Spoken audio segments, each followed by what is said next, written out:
கேள்வி எண் 640. இலக்கண நூல் இயற்றிய ஒரே பெண் புலவர் யார்? இது போன்ற நல்லதொரு ஆக்கப்பூர்வமான டிஎன்பிஎஸ்சி சார்ந்த கேள்விகளுக்கு நமது சேனலை சப்ஸ்கிரைப் செய்து தினமும் பதிலளித்து வருமாறு அன்போடு கேட்டுக்கொள்கின்றேன். கேள்வி எண் 639. யானையின் கற்பகாலம் எத்தனை மாதங்கள்? இது போன்ற அறிவுபூர்வமான டிஎன்பிஎஸ்சி சார்ந்த கேள்விகளுக்கு நமது சேனலை சப்ஸ்கிரைப் செய்து பெல் பட்டனை அழுத்துமாறு அன்போடு கேட்டுக்கொள்கின்றேன்.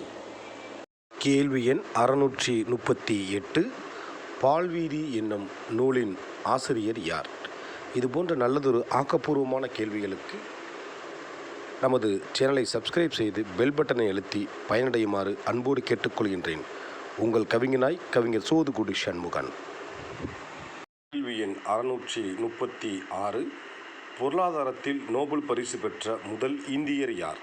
இது போன்ற நல்லதொரு ஆக்கப்பூர்வமான கேள்விகளுக்கு நமது சேனலை சப்ஸ்கிரைப் செய்து பெல் பட்டனை அழுத்துமாறு அன்போடு கேட்டுக்கொள்கின்றேன்.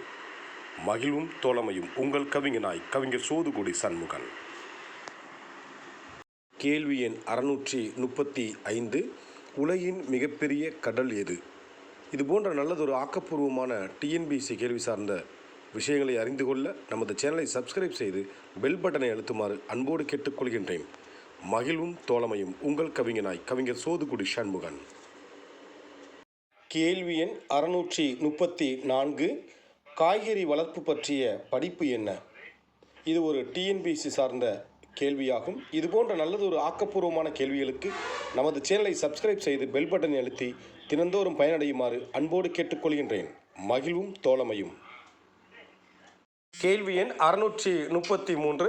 இரத்தம் உறைவதற்கு உதவும் வைட்டமின் எது?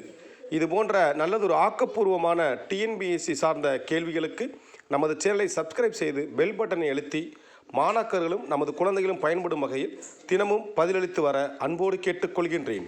மகிழ்வும் தோழமையும்.